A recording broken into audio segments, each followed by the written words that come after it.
आइए एक बिरहा आपके बीच में सुनाने के लिए चल रहा हूं। बिरहा का शीर्षक होगा शहीदी यस्तम में पाकिस्तानी फौजी का नाम। एक ऐसा बिरहा जिस बिरहा को सुने के आंखों से आंसू आवे ना आवे, एक बार कलेजा पिघल जाएगा कि का ऐसनो पाकिस्तान के आदमी रहला के हिंदुस्तान का भलाई कैला। बिरहा तो बड़ा सुने लो जा, पाकिस्तान का दुश्मन, पाकिस्तान का दुश्मन, पाकिस्तान का दुश्मन, पाकिस्तान वाले साले ये कर दिए वो कर दिए। लेकिन मैं वो बिरहा गाने के लिए चल रहा हूं कि जिस बिरहे में बताऊंगा कि पाकिस्तान का बेटा भी असली भारत का हमदर्दी है और भारत के खून पसीना बहाया है। सुनेंगे बिरहा में तो इससे कई ठे मोर प्रधान जी सभी लोग बैठे हैं। ये बिरहा के बढ़िया से सुन के जरूर बा, कहीं टूटी हुई बालक से क्षमा करिए जा, हाँ झाऊ ना करे भैया। तनी हम जोशीला गवैया हैं, कबो चढ़ जाले कबो उतर जाले, कबो सुकुमार भैया पे चढ़ जाले। आइए भाव है क्या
चमन को इस मादरे वतन के लोहू से सींच के सजाता है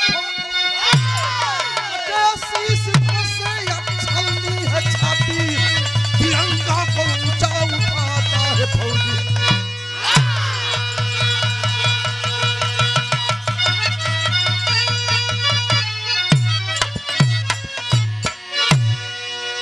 कटे शीश धड़ से या छलनी हो छाती, तिरंगा को ऊंचा उठाता है फौजी। वही फौजी आपका बेटा मेरा बेटा, आपका भाई मेरा भाई, जो सरहद पे रात दिन परिश्रम करके खून बहा करके इस देश को आजाद करने के लाइन में खड़ा किया है। आज मेरा देश आजाद भले ही है मित्रों, लेकिन कभी कभी कष्ट होता है। हमारे इसी धरती पे एक से एक ऐसे लोग पड़े हैं तो कि फौजियों पे राजनीति करने का काम करते हैं, नौजवानों पर राजनीति करने का काम करते हैं। आपका बेटा मेरा बेटा जब शहीद हो जाता है तो इस देश के कुछ ऐसे नेता हैं जो घरियालू फर्जी आंसू बहाते हैं और रोते हैं जाके जब शहीद हो जाता है तो। और 6 महीना जब बीत जाता है तो कोई पूछने के लिए शहीद के परिवार का सूद लेने के लिए कोई दरवाजे पे नहीं आता। इसलिए कह रहा हूँ, आप कहते हो परिंदा पर नहीं मारने देंगे, आप कहते हो मेरी सरकार बनेगी, मैं हिंदुस्तान पाकिस्तान को स्वतंत्र कर दूंगा, कोई मरेगा मिटेगा नहीं। और मैं कह रहा हूं कि जब से सरकार बनती है आप लोगों की, आज सरेआम नौजवान मारे जा रहे हैं, किसी का गर्दन काट दिया जा रहा है, किसी के शरीर को छलनी की जा रही है, आप देख रहे हैं। कहते हो कि मैं कुछ नहीं होने दूंगा और राजनीति करते हो, तुम राजनीति करते हो फौजियों के ऊपर, ये मुझे कष्ट है। लेकिन फौजियों के कभी भाव लिखे हैं, क्या लिखे हैं? एक गजल है, कौन गजल है?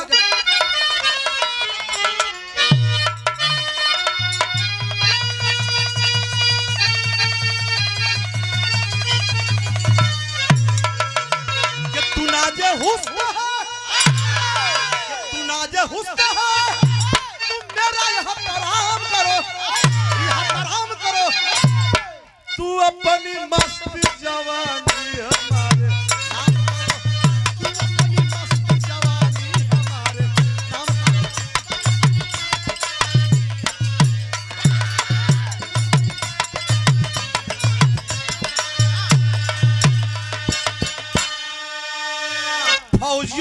वीरों के लिए कभी भाव लिखे हैं। क्या लिखे हैं? वतन के आन पे, वतन के आन पे लकिया के रणधीर चले, रणधीर चले। वतन की लाज बचाने, वतन के वीर चले, वतन की लाज बचाने,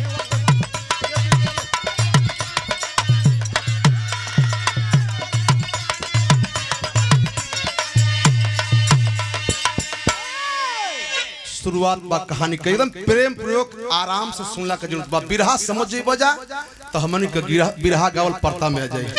कैसे?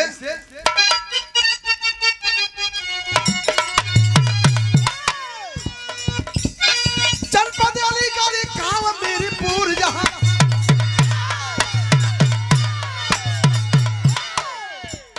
घराना जाट किशन सिंह का मशहूर जहां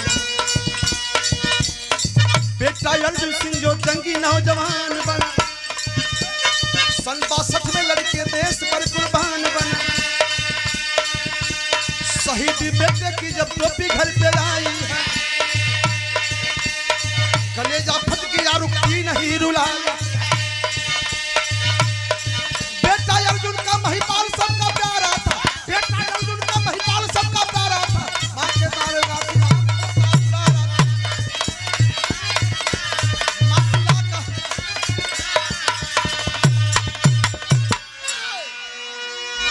बात के रंगों से साफ साफ समझ जाइए, बिल्कुल साफ सुथरी। आप लोग कबो कबो दिल्ली के रास्ता पर जाइए तो गाजियाबाद से पहले एक स्टेशन है, जिला है अलीगढ़, और रहने वाला जिला अलीगढ़ के बगल का गांव है मीरपुर। जैसे ही भैरवपुर गांव बा, वही तरह से वो जिलवा में वो गौवा रहल अलीगढ़ स्टेशनवा की बगलिया में मीरपुर। और रहने वाला अर्जुन सिंह यादव का परिवार है। अर्जुन सिंह यादव फौज का जवान है, देश का प्रहरी है, देश का रक्षा कर रहा है। लेकिन सन 62 में जब हिंदुस्तान से लड़ाई शुरू हुई मित्रों, तो उस लड़ाई में अर्जुन सिंह यादव देश के लिए कुर्बान हो गया।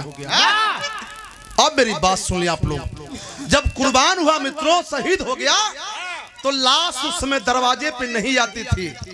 दरवाजे पर लाश कब से आने लगल? जब से मुलायम सिंह यादव इस हिंदुस्तान के रक्षा मंत्री के गद्दी पे विराजमान हुआ, तब से हिंदुस्तान के सैनिकों की लाश घर तक आने लगी। नहीं तो किसी की हिम्मत नहीं थी, कोई बोल नहीं रहा था शहीदों के विषय में। पहले 10 लाख रुपया शुरू हुआ, अब तो इस समय 20-25 लाख हो गया, बड़ी रुपया मिलता। अब तो गरीब, कम से कम गरीबी लोगों का दूर हो जाता। मित्रों गौर करेंगे, लाश दरवाजे पे नहीं आई, आई का खाली टोपी आई, वर्दी आई। जब वर्दी टोपी पत्नी शीला देख ले, कौन ऐसी पत्नी है जो पति की वर्दी देखे आ टोपी देखे समझ ना आ जाए उसको। वर्दी के टोपी के कलेजा से लगौले हा, फूट फूट के रोत बा, का सैया बीच मझधार में छोड़ के चल गई। एक ही लड़का बा महिपाल, हमें वो लड़का लेके अपन जीविका कैसे चलाई, वो सैया कैसे हमर नैया पार हुई, फूट फूट के माई रोत बा। तब तक महिपाल यादव कहीं से दौड़ते हुए आ गया। आई तो देखलस की माई हमार रोवतिया, कलस की माई तो काहे रोवत बारी, तोरे रोले का कर रहा? तोर बेटा बहन जिंदा रे माई, हमार पापा फौजी हमर। कलश की है तो बात हरे लाल, हाई वर्दिया जब देखत हो न बेटा, ई वर्दिया तोरी पापा का बा, हाई जौन टोपिया देखत हो तोरे पापा का ओ लाल। तब कलश की तोर पापा देश खातिर शहीद हो गए। आंख से आंसू झुरा गए, आंख से आंसू झुरा गई माई का और बाबू का। लेकिन आधा घंटा के बाद भैया लोगन तनी गौर करिहन, मूड मिजाज फ्रेश भइल बा।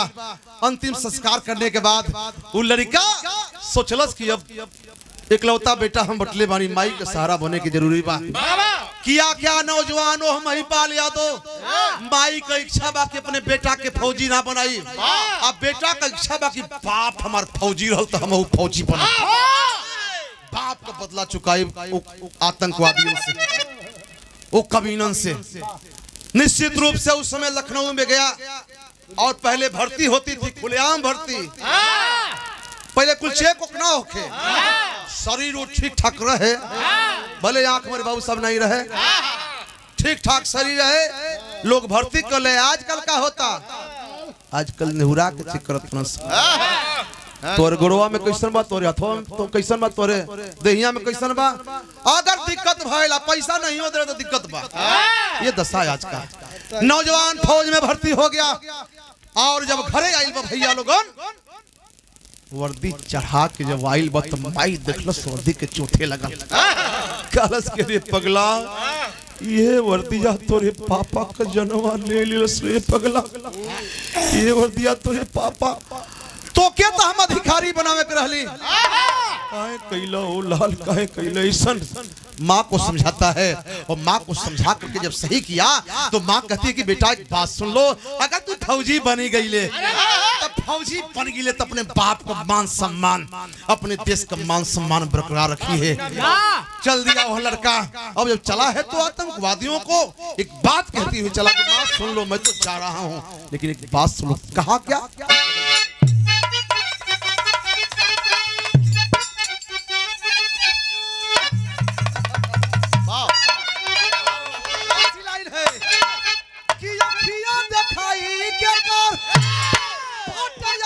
छतिया छतिया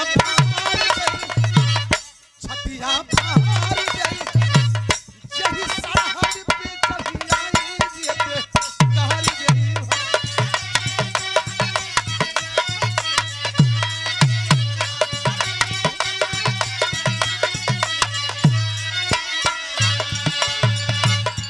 एक और गीत हमन के गावल जाला, पहले गाई जाए के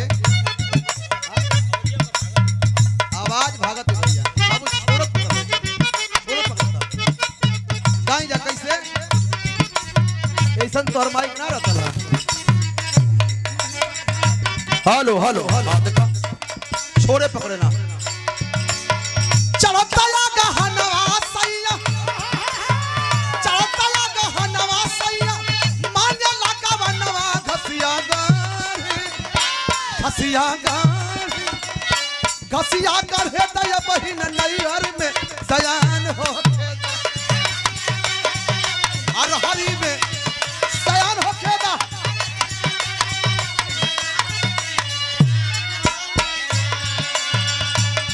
फौजी जवान कलश का कलश, अखिया दिखाई के कर पटे आवा कतिया छतिया हरी दे छतिया और जही सरहद पर चढ़ी आई जेते।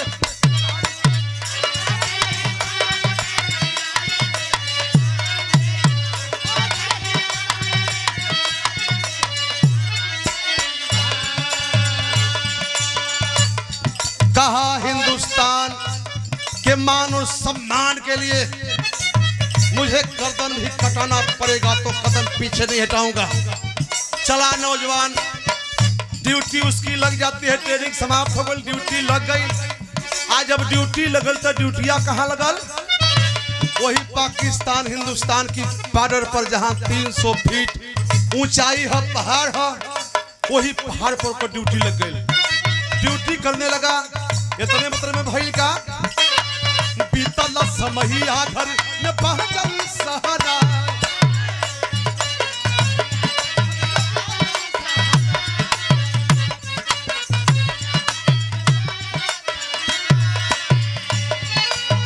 बाइबा किरण का धूमधाम से सगाई,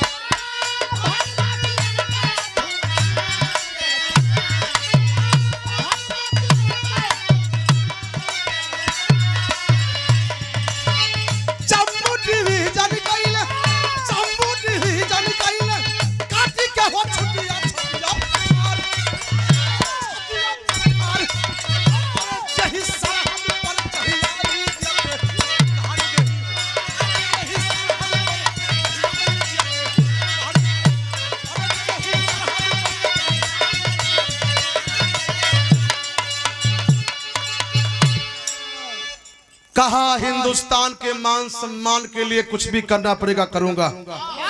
तनी गौर करिया भैया, माई सोचती कि कहीं लड़का हो एक बियाह हुआ ना होई तो हो सके हमारे सही नहीं हो मर न जा मुँह में से निकलत बाकी हो चल न जा नहीं तो हमार चिरागे बुता जाए।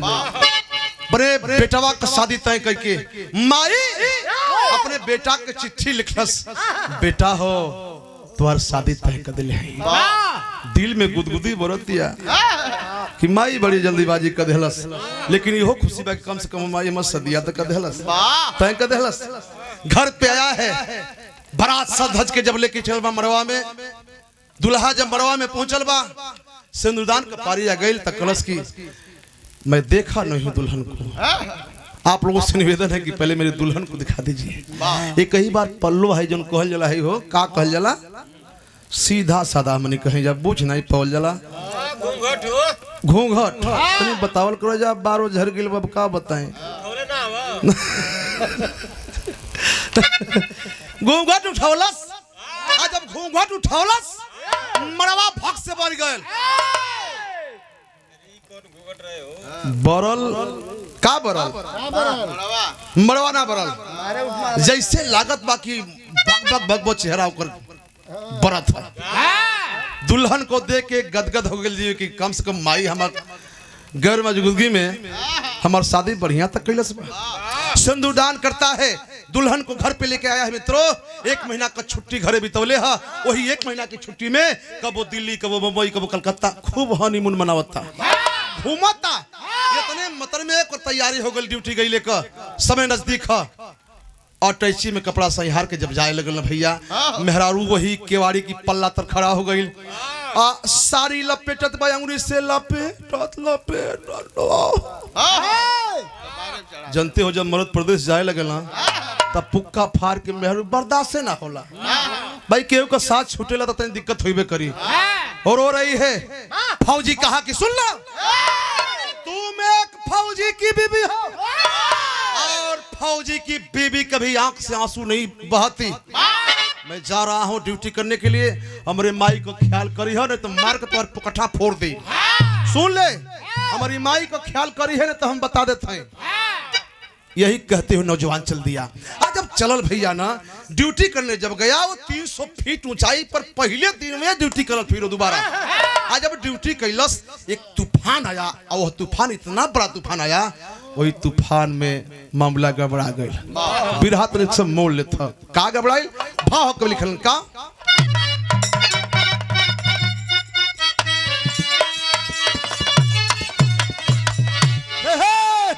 यारा नाहरा डाटे समर में छोटी, अरे नाहरा डाटे समर में छोटी, पापे खाना हो जवाना रंगी टोली बनाओ लेना नाहरा डाटे।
बिरहा के प्रेमियों आप लोग गौर से सुनेंगे, वो 300 फीट ऊंचाई पर जब ड्यूटी लगल, वो तूफान में तमाम नौजवान गिरे हैं उस पहाड़ से, लेकिन एकमात्र नौजवान जिसका नाम है महिपाल यादव, वही पहाड़ से डगराट गिरते गिरते हिंदुस्तान के बॉर्डर को पार करके नौजवान पाकिस्तान के बॉर्डर में गिर गया।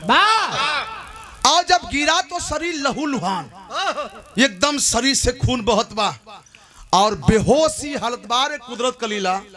उतना ऊपर से गिरने के बावजूद भी अभी वो जीवित है लेकिन बेहोशी हालात में है। हे भैया, बेहोशी हालात में नौजवान गिरल है। तब तक सुबह का समय है, पाकिस्तानी घूमत घूमत जैलन से अपने वो क्षेत्र में, वो एरिया में, तो देखलन सा कि लागत है कोनो हिंदुस्तानी फौजी है कि अपने देश का फौजी है। दूर अभी थे सब, जब ही नजदीक जब पहुंचे हैं सब तो देख लिए सब कि ये तो हिंदुस्तान का फौजी है। कहने लगे गद्दार, ये हिंदुस्तान का आतंकवादी, ये हिंदुस्तान का फौजी आतंकवाद बढ़ाने के लिए पाकिस्तान में पहुंचा है, साले को जिंदा नहीं छोड़ा जाएगा। पकड़ के पापी सब खींचे लगलन सब, तो अचानक बेहोशी से उठ गए। और जब देखा पाकिस्तानियों को, बाबू हाथ जोड़ करके और रोक करके एक बात कहने लगा। प्राण किसको प्यारा नहीं होता है बाबू, भाई जान के प्यारा ना होला। रोक करके नौजवान कहने लगा, क्या कहा जरा गौर करेंगे।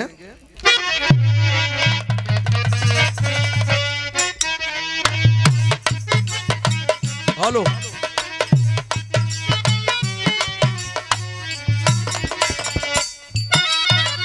कहना है, क्या कहना है। खुलला नजरिया थरी थरी, खुलला नजरिया थरी थरी, कहाँ पे गतरिया यार, कहाँ पे गतरिया। धाइला पाने पापी पाकिस्तान,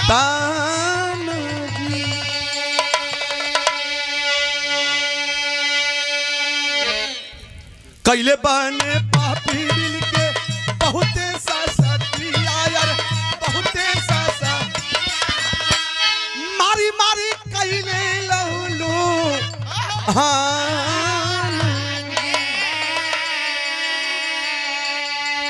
गौर करेंगे कहीं शांति बना के।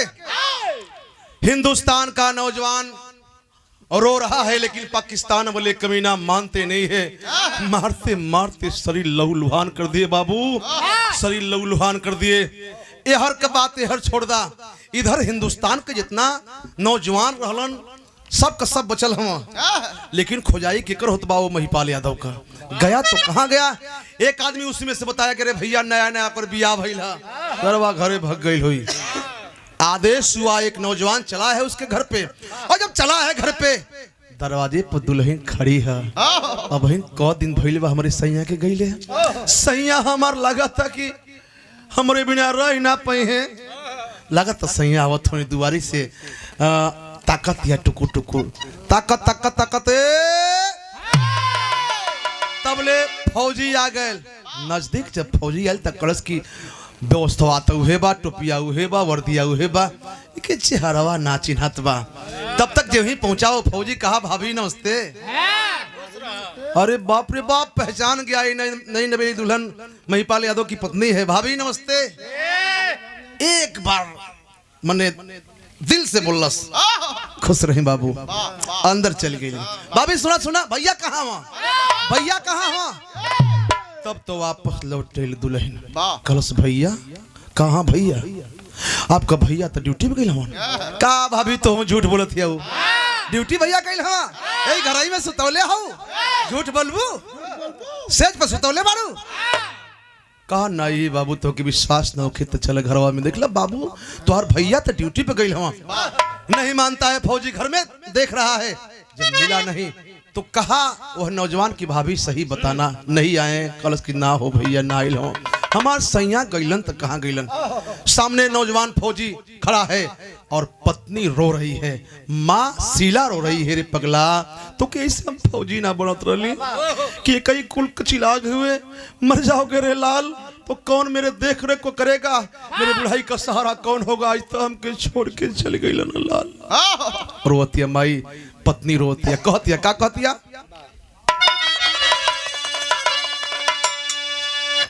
कहतिया का कहतिया।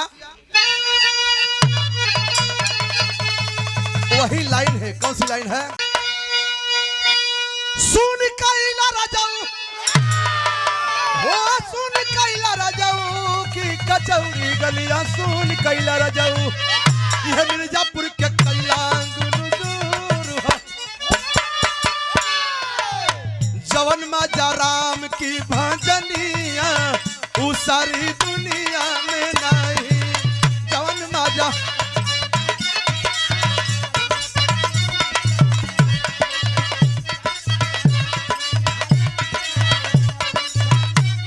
अरे जवन मजा राम की भजनिया ये बाबू सारी दुनिया में नहीं जवन मजा आम की चटनिया जवन मजा आम की चटनिया उस दुनिया में नहीं जवन मजा आम की चटनिया ये बाबू दुनिया में नहीं जवन मजा अपन दुल्हनी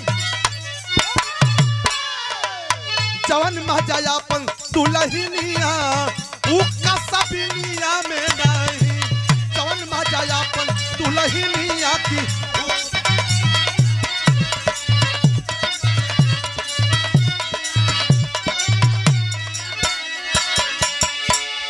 माई रोतिया पत्नी रोतिया आ कहतिया का कहतिया कि हमार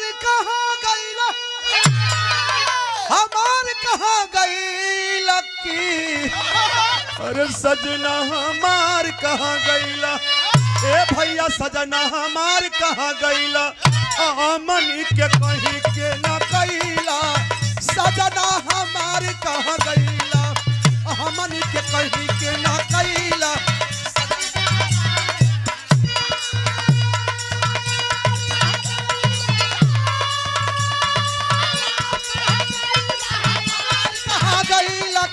सजना हमारी के कहीं के ना कैला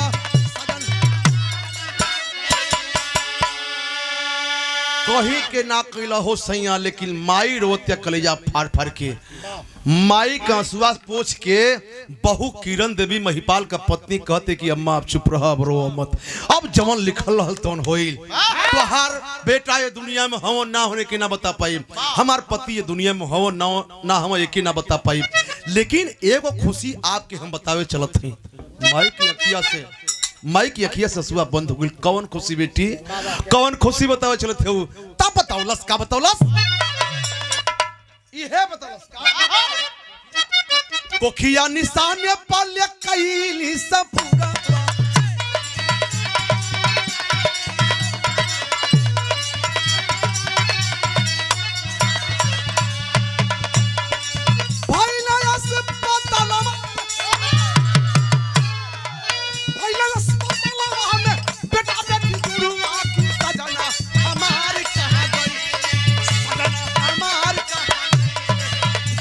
सहारा उहे भाई ने जिए का सहारा उहे भाई ने कि सजना हमारे कहा गए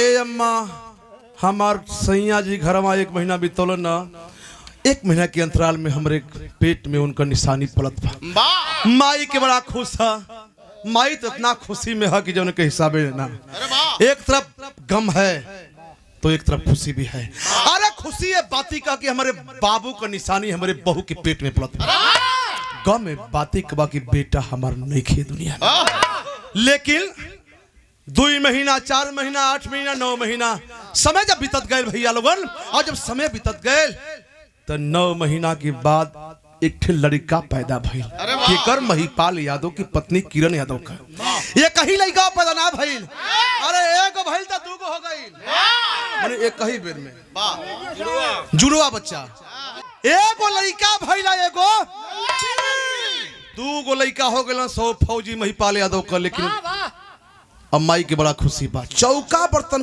के कटिया बिनिया के आ दुनहुन के पढ़ावत लिखावत बाबू बुढ़िया माई आ किरण यादव अपने बेटवन की पढ़ावत लिखावत जब सयान लोग कैले बा भैया ना देखा बिरहा कहां से कहां चल अब बिरहा कतनिक से और मुड़बा लड़का जब धीरे धीरे सयान भइलन से जब 5 से 7 वर्ष के हो गइलन से लड़का पढ़े लगलन स ओ से सयान जब भइलन स तो लड़कवा के नाम रखल गइल है अजय यादव आ लड़किया के नाम रखल गइल है अंजना यादव अच्छा तो भैया लड़का का नाम माई कोशिश करके मेहनत करके अलीगढ़ यूनिवर्सिटी में लिखा दिलस, जिस विद्यालय में हिंदुस्तान ही नहीं विश्व के कोने कोने के लड़के पढ़ते थे उस विद्यालय में, उसी विद्यालय में अजय यादव पढ़ रहा है।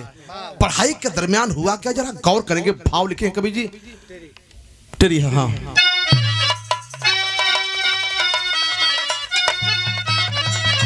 अरे कहानी जो अधूरी रह गई, कहानी जो अधूरी रह गई, हो गई लाल धरा से चुनर धरा की धानी। अरे हाँ धानी।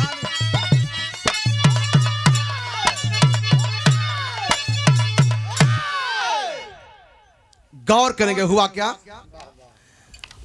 अजय अंजना हो दोनों घर ही सयानी भइले, करला पढ़ाई गरई हमारी सिटिया। रहले हुसैन नहर हुसैन की छात्र पाकिस्तानी रखले। अरे अजय का बनी गई जिगरी संगतिया, दोस्त बन गया पाकिस्तान का बेटा अजय यादव और पाकिस्तान का रहने वाला नौजवान हुसैन खां का दोस्त बन गया। दोनों का दोस्ती अमर हो गई, जिंदाबाद। जबले वो ओके न देखे तो चैन न मिले, आज जबले ई ओके न देखे तो चैन न मिले। दोनों एकदम परेशान बना, सब दोस्त हो गए, घनिष्ठ दोस्त। जैसे प्यार पत्नी का होला, से दोस्त का प्यार हो गया। और एक दिन की बात है, राखी का त्योहार है। राखी के त्योहार के दिन अजय यादव बहन को राखी बंधवाने के लिए घर जाने लगा। आज जब घरे जाने लगा तो कभी भाव लिखना का आइला हुसैन एक दिन वही अजय की घरावा पे, अंजना बंधेली अपने बिरना के रखिया। भैया अजय यादव जब जाने लगा तो हुसैन खां कहा कि भैया कहाँ तू अकेले जात हो। भैया कलश की भैया हम जाते अपने बहनिया के यहाँ राखी बंधवाए। हिंदू रीति रिवाज के अनुसार राखी का त्योहार आइल बा, भाई बहन का इंतजार करती है राखी के लिए, तो मैं जा रहा हूँ भैया अपने बहन से कलाई में राखी बंधवाने के लिए। तो हुसैन खां कहा कि क्या भैया मुझे अपने घर नहीं ले चलोगे क्या, इसलिए कि मैं पाकिस्तानी हूँ। कहा नहीं रे भैया ऐसी कोई बात नहीं है। अरे बाबू, अरे भैया का तुम्हारे घरे चलबो तो कलश की, अरे जरूर चलो भैया अगर लेके चलबो तो कहा चलो यार क्या दिक्कत है। यही ना है कि मैं गरीब हूँ, मैं बेसहारा हूँ, कुछ भी नहीं मिलेगा तो कम से कम लिट्टी चटनी तो माई हमारे दे तो के का कुछ नहीं है भैया चलूंगा। चल दिया नौजवान। और जब घर पे चला है, बहनिया थाल में आरती सजौले है और मिठाई रख ले है, अगरबत्ती धैले है। भैया की तरफ रखिया बांधे जब चल भैया ना, भैया की तरफ जब रखिया बांधे चलल तो भैया अजय इशारा कर के करी और वही पाकिस्तान के बेटवा हुसैन खां की ओर इशारा कैलस तो बहनिया भी पढ़ लिखल चढ़ात बा, लेके राखी चलल और भैया के कलाई की तरफ बढ़ोलस से हाथ ना कलाई में राखी बांध दिलस मुसलमान के बिटवा के। अब बांध के जब पीछे जाए लगल तो हुसैन भैया कहलेंगे का हो बहन कुछ मंगबू ना का, तू हमारे धर्म के बहन हो। और लोग कहेला कि राखी बदले में कुछ दिहल जाला, तो का तू हमसे कुछ मंगबू ना, कुछ मांगल ना चाहते हो। कह रही हिंदुस्तान की बेटी महिपाल यादव की बेटी, नहीं भैया मुझसे आपसे कुछ उम्मीद नहीं है। क्यों नहीं उम्मीद है?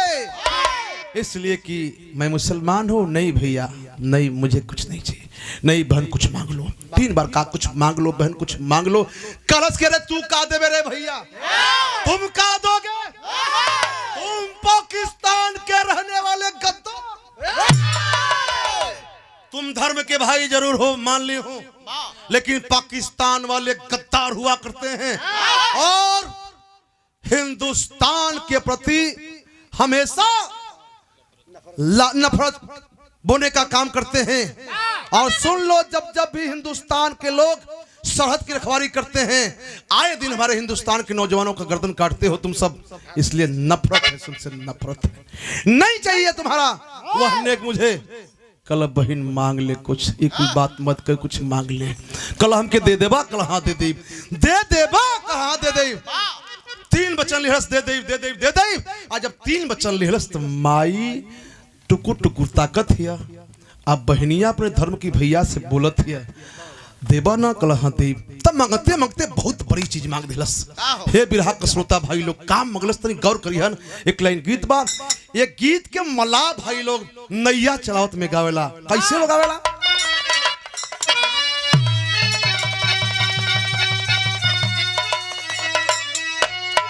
यह कलश का गीत है। कौन गीत बा?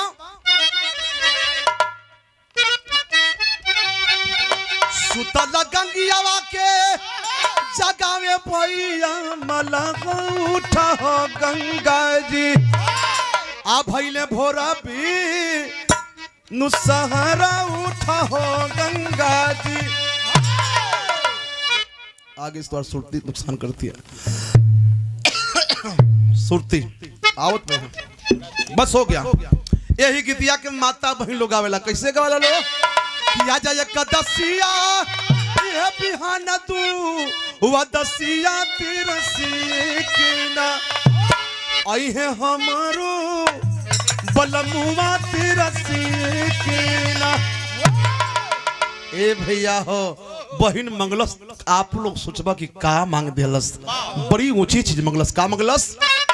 कि रखिया कनेगा तो से ये मांगिला बिरनवा कराई देता ना यार कराई देता ना। हमारे पापा से मिलनवा कराई देता ना।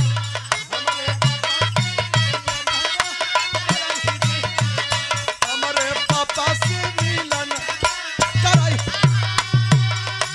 कराई दे ना हो। अरे हमारे पापा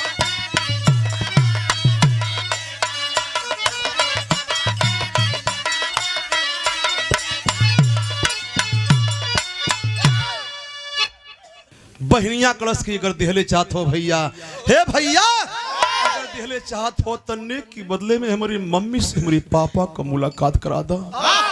ऐसे कि बाजार कर जावा हमारे माई रे बनवली आरु के नहीं लोरा अपने ही में दाबावली।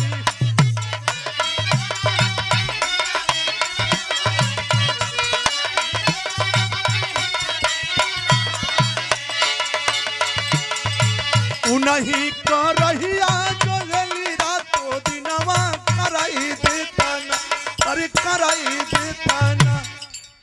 हमारे पापा से मिलनवा कराई देता ना। भैया इसलिए कह रही हूँ कि हमारे पापा लपाता हमन लोग ये कहला कि पाकिस्तान वाला तोहरे बाबूजी के बन कैले हो जेल में। अगर संभव हो के भैया हमारे पापा से हमारी मम्मी का मुलाकात कहा दही नेक की बदले में चाहिए। हंसने लगा हिंदुस्तान पाकिस्तान का बेटा। कहा अरे पगली अरे बहनिया अरे तोता कुछ मांग ही के ना रहली बहुत बड़ी चीज मांग दहली। हंसे लगल। तब जाकर के हिंदुस्तान की बेटी कहती है सुन लो भैया इसीलिए मैं कह रही थी कि तुम्हारे बस की बात नहीं है। नहीं दे पाओगे तुम नहीं दे पाओगे। कह रही है बन की मैं कह रही थी कि तुम नहीं दे पाओगे। तुम्हारे बस की बात नहीं है। तुम क्या दोगे? चला जाओ यहाँ से। तुम पाकिस्तान के रहने वाले गद्दार हो। तुम पाकिस्तानी हो। तुमसे नई उम्मीद है। कई बार जब पाकिस्तान का नाम ले लस खाली तू टोइबो मिलावत हम। अच्छा मिलावत हो कई बार पाकिस्तान का नाम ले लस और कहता है कि पाकिस्तान का नाम ले रही हो बहन। तुम क्यों पाकिस्तान को बार बार बदनाम करने का काम कर रही हो? एक समय पाकिस्तान हिंदुस्तान एक था। तो एक बात सुनो। कहलस का कहलस कहा हुसैन की दादा मेरे कानपुर में रहते थे। कहा हुसैन की दादा मेरे कानपुर में रहते थे और बंटवारे में चले गए पर इसी देश पर मरते थे। माँ जन्मी लखनऊ में नाना की जहां निशानी थी। माँ जन्मी लखनऊ में नाना की जहां निशानी थी। दोनों देशों से जुड़ा है दिल रिश्तों की डोर पुरानी थी। ना मजहब का दीवार कोई, ना सरहद कोई बांधा है। ना मजहब का दीवार कोई, ना सरहद कोई बांधा है। राखी का अनेक निभाऊंगा, सच्चे पठान का वादा है। कसम कुरान की बहन, अगर जिंदा तुम्हारे पापा, मेरे धर्म के पापा इस धरती पे होंगे तो जब तक मिला नहीं लूंगा, सुख चैन की रोटी नहीं खाऊंगा। लेकिन ये बताओ रे पगली कि हम पहचाना कैसे? गौर करेंगे मित्रों। नौजवान कहा कि तुम्हारे पापा जिंदा होंगे तो मिला के दम लूंगा। कैसे हम जाना है तोर पापा? हम घरवा में दौड़ गई बहनिया, फोटो लेके पासपोर्ट साइज फोटोवा लेके आइल आ कहलस कि ये हमारे पापा। फोटो लेके नौजवान चल दिया, अपने साथी अजय यादव के लिया, पहुंचा है विद्यालय में। जब पढ़ाई खत्म होती है, छुट्टी होती है, तो नौजवान अपने देश पाकिस्तान चला है। आया नौजवान अपने देश में आ गया, अपने घर पे आ गया अजय यादव। आज जब घर आ गए भैया लोगन तो समैया बीतत बा, और जब समय बीता तब भगवान के अखिया खोल गए। भगवान आशीर्वाद देते रहने लगा था कि आशीर्वाद देते मन। वो पाकिस्तान में गए तो भइल का तनी गौर करिहन, बिरहा में तैसे पापट लग गए।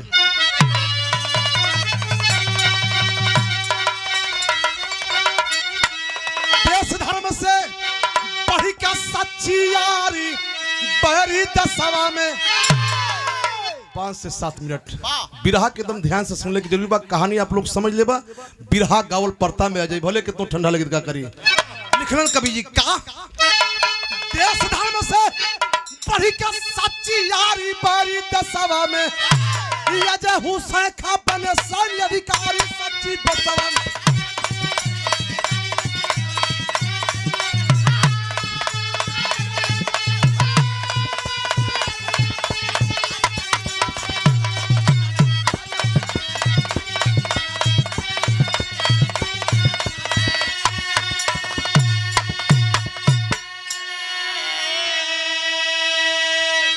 पाकिस्तान में जाने के बाद और हुसैन खां फौजियों का वांट निकला, अधिकारियों का वांट निकला, और फौजियों के सबसे बड़े पे नियुक्ति होती है उस नौजवान की। बारे भगवान। और जब नियुक्ति हो जाती है, सैन्य अधिकारी बन गया नौजवान, तो सबसे पहले कराची के सेंट्रल जेल में पहुंचा। और पहुंचने के बाद सोचा कि मैं कैसे खोजूं अपने चाचा को, अपने धर्म के पिता को। तब विचार करते करते करते करते पहुंचल। आज जितने पाकिस्तान के कर्मचारी अधिकारी थे वहां पे सबको आदेश दिया, कहा कि जितने हिंदुस्तान के कैदी हैं सबको एक लाइन में खड़ा करो, मैं कुछ गुप्त बात पूछूंगा उन सबों से। निरीक्षण करने पहुंचा। लेकिन मित्रों, पाकिस्तानिया कहते हो कि आज ये साहब नौका जो साहब आइल बना बिल्कुल टाइट बना, आज ये चपी है इन्हन के मरौत ना करिया। सबको एक लाइन में खड़ा कर दिया, और खड़ा करने के बाद वो फोटोआ लेके पहचान करने लगल। पहचान करते करते करते हुआ क्या, जरा गौर करेंगे क्या। अरे सेंट्रल गलिया जाके हुसैन खां देख तमाशा चौके हो, खुल गई माथा बबुआ का, वही मही पाल के जैसन लौका हो। पागल सन की रखला से जोटा दाढ़ी बहरी दसवा में, कुछ बात पूछत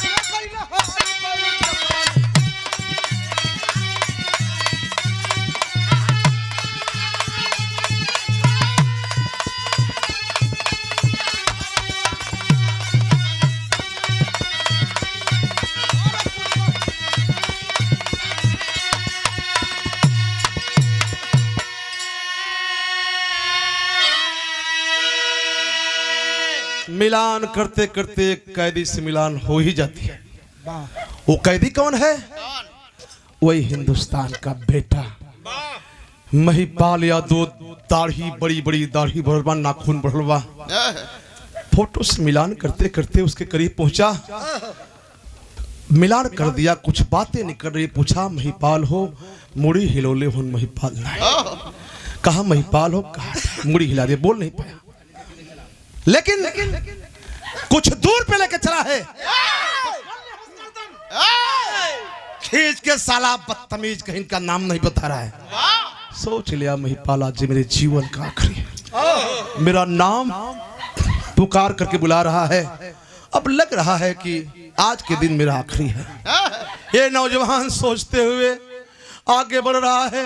जब कुछ दूर लेके गए तक कलश की चाचा महिपाल तो ना हुआ, आंख से झर आंसू होत बा। कहा महिपाल नाम बोल दिया, फिर मुड़ी हिलोले बकड़ा चाचा अधिकारी हैं, मुझे विश्वास है कि आप महिपाले हो।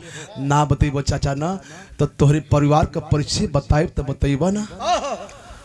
मुड़ी हिलौलस।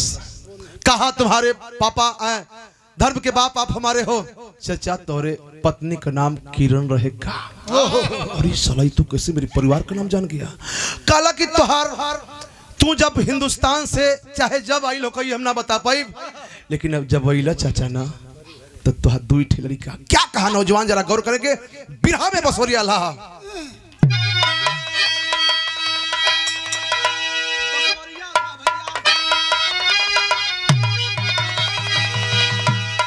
बसवरिया ला के कहल जाला कि यार कहा हुसैन की दादा सुन लो।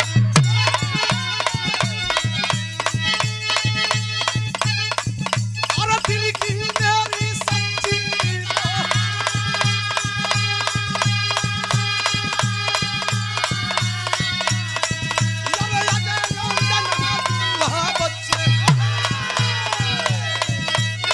यार दोनों पढ़े हैं मेरे साथ।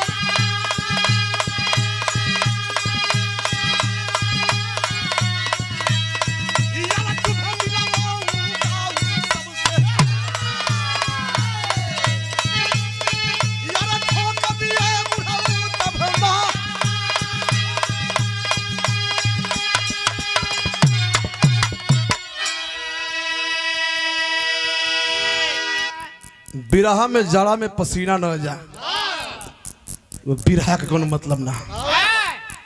ठीक है। बारे नौजवान कहा नौजवान कि चचा आप नहीं बताओगे तो मैं बता दे रहा हूं। आपके आने के बाद आपके पत्नी किरण के गर्भ से दो लड़का, एक लड़के का नाम अंजना जो लड़की है मेरी धर्म की बहन है, एक लड़का है जिसका नाम अजय है जो मेरा दोस्त है। चचा अब तो बता दा। अब वो ना बताई फोटोआ के कर फोटो देख के चकित हो गया। कहा अच्छा लग रहा है कि अब मेरा हमदर्दी आ गया, मेरा हमदर्दी आ गया। बाहरे महिपाल यादव बोल नहीं जा रहा है, इशारा किया नहीं, पॉकेट से कलम निकला उस अधिकारी के और डायरी निकाला। उसी डायरी पे लिखा कि बाबू मैं इसलिए नहीं बोल पा रहा हूं, इसलिए नहीं बोल पा रहा हूं कि तुम्हारे पाकिस्तान वाली मेरी जीभ काट लिए हैं। और रोने लगा वो पाकिस्तान का अधिकारी। कहा चाचा बहुत ही अनर्थ हो गया बाबू, लेकिन अब अनर्थ होने नहीं दूंगा। अब आपके परिवार से मिला के दम लूंगा। हाथ पकड़ा फिर लेके गया उस जेल में। कहा डाल दो इस साले को जेल में, अब इससे मैं बदला लूंगा, इससे कुछ गुप्त बातें पूछूंगा। काला से कुल लगा था सब आए कि मारी जरूर। वो दिन तो रात बीत गई। दूसरे दिन का समय हो फौजी वो अधिकारी दूसरे दिन फिर पकड़ा उस महिपाल यादव को। आप पकड़ के जब लेके चल न भैया तक कौना रूप में चल का सोचत बा। बिरहा में अल्लाह लग गई। पुरनका अल्लाह दे दे हमारा छलाल भैया। क्या बात वही है, वही है।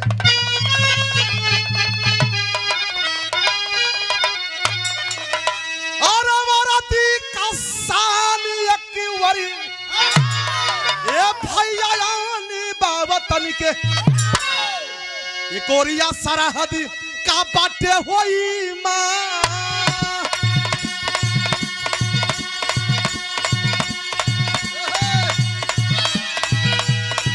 यार जंगी जवान कैसे तारी हो चू बनी।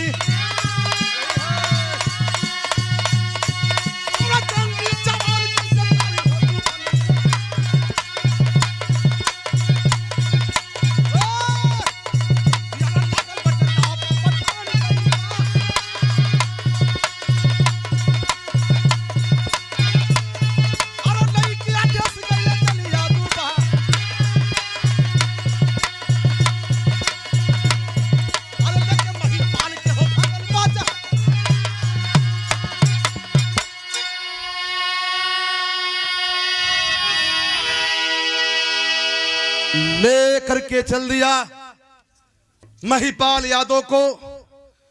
बुढ़ाई का आलम है, जहां तक जाए लाख रहल तहां तक तो चलल,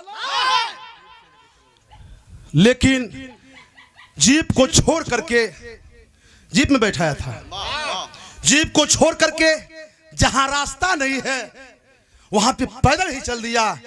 और जब थक गया बुढ़ाई में महिपाल तो अपने पीठ पे लाद लिया।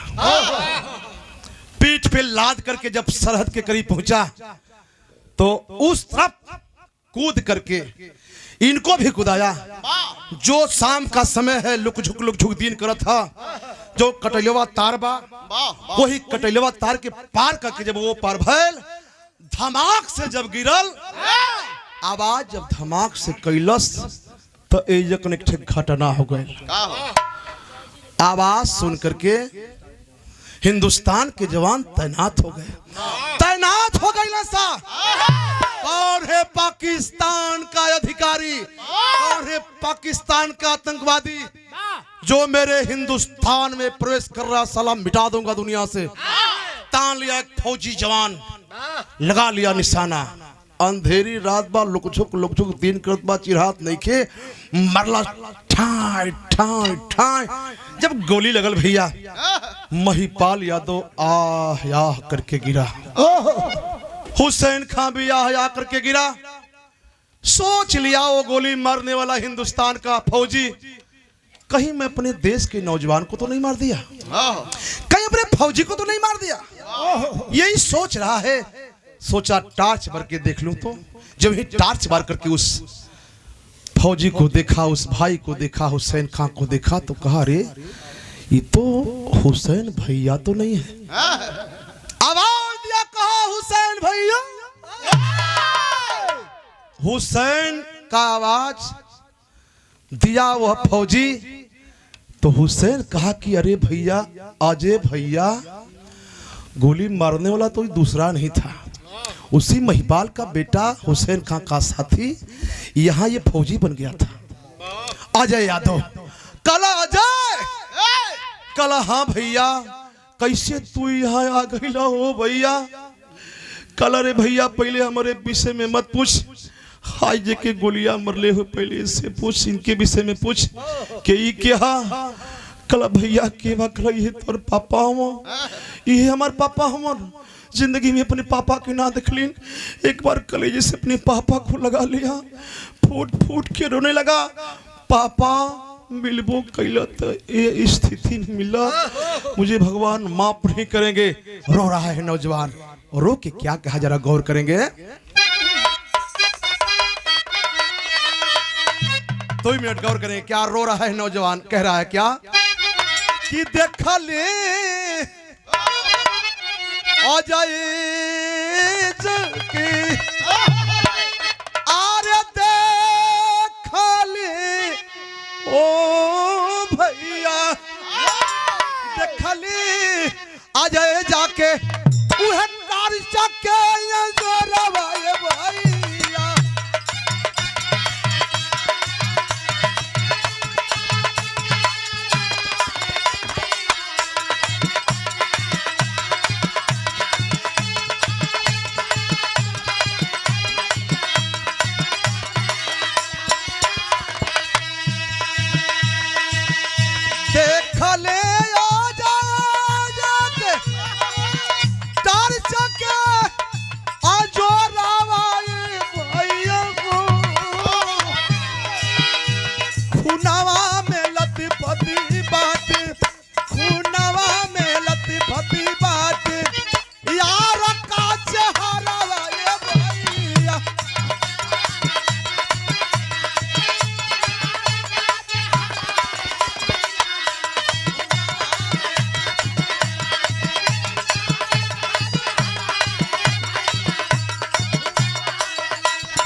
दर्द में हुसैन कहे वादा पूरा कैली। भैया हो बाबू, अपने बहन का वादा पूरा कर रहे हैं, कष्ट इतने बाकी बहन के हवाले ना कपोली। और खुशी इस बात का है भैया, किस बात का है? दर्द में हुसैन कहे वादा पूरा कैली, ये तने खुशी बोली यार का हम खैली।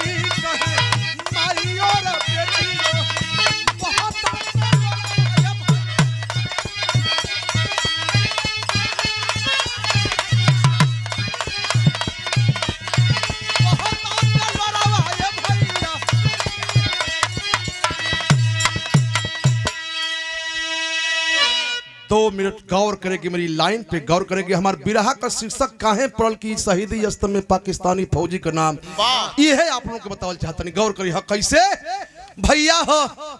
बारे नौजवान कहा कि बाबू मैं इस दुनिया से जाने वाला हूँ। गोली आप मारे हो, खुशी इस बात की है कि किसी दोस्त की गोली मुझे लगी है। कहला भैया घबरा मत, तो क्या मरे ना दे भैया। जल्दीबाजी में फौजियों की गाड़ी मंगाया, लेकर के पहुंचा अस्पताल में। पहुंचने के बाद बाबूजी इलाज उलाज चलने लगा। 10 दिन तक इलाज चलल। महिपाल यादव, बाबू महिपाल यादव जिंदा हो गया, लेकिन ठीक 11वें दिन पाकिस्तान का बेटा नौजवान अधिकारी हुसैन खां भोर में नमाज अदा कर रहे थे मुसलमान भाई। उसी समय नमाज अदा करने के समय ही एक घटना होता है। कौन सा घटना घटता है? बिरहा में आखिरी खड़ी की लाइन हो कैसे?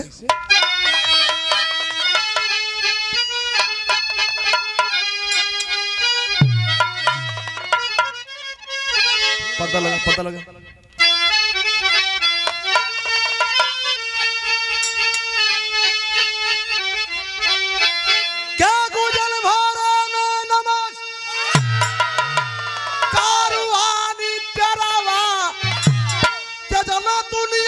हुसैन पाकिस्तानी शेरा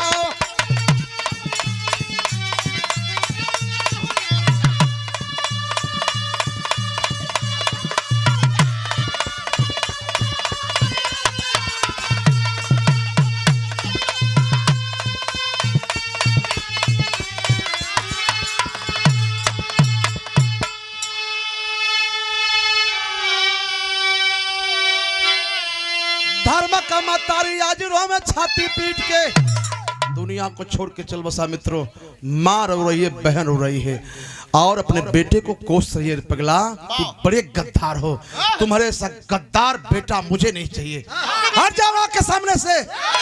जिस बेटे ने मुझे मेरे साथ इतना अच्छा काम किया, आज उसी बेटे को तू गोली मारे हो। उन्हें के का पता बटे। दोनों बेटी मतारी रोवत हैं, आ कहत हैं का कहत हैं? क्या धर्म का मतारी याज रोवे छाती पीट के, अनजाना बहिन रोवे भैया से लिपट।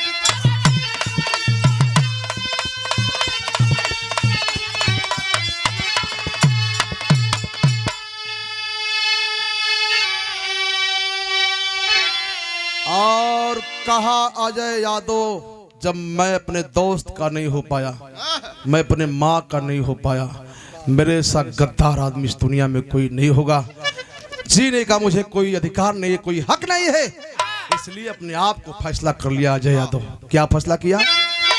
आज गोली पाकिस्तानी शेरावा, दुनिया से हुसैन पाकिस्तानी शेरा।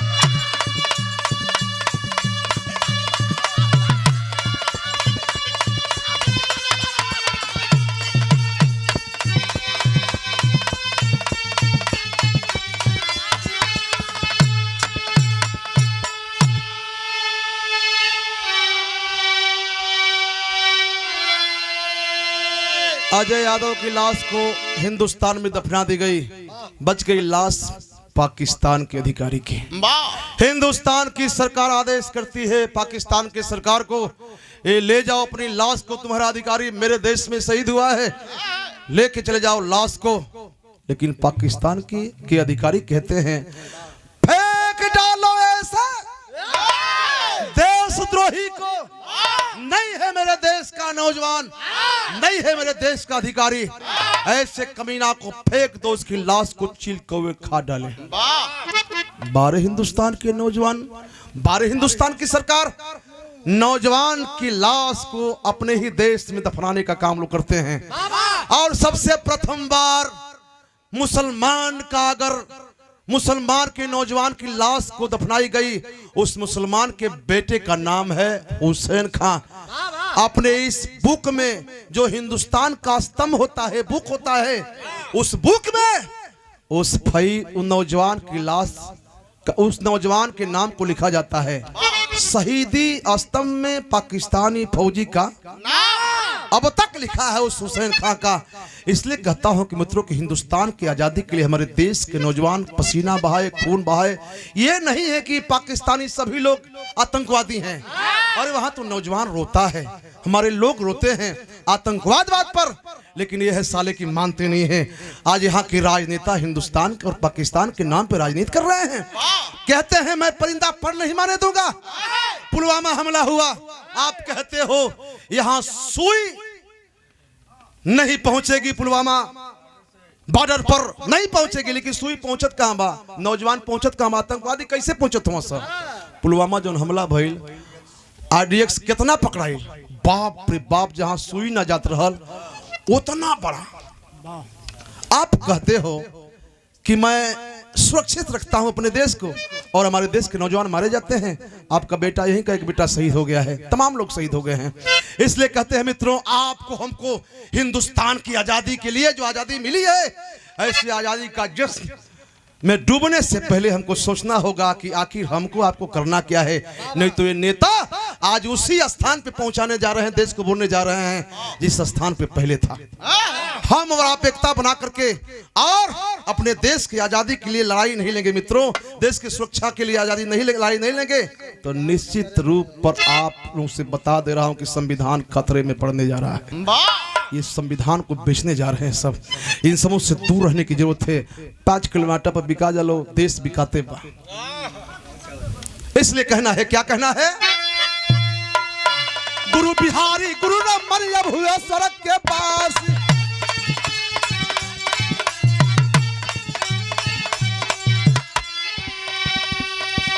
और बिपिन सुरेंद्र पोरस को कटाती रही उदासी। कहानी जो अधूरी रह गई, कहानी जो अधूरी रह गई, और राणा उमेश बिहारी सबको से झुका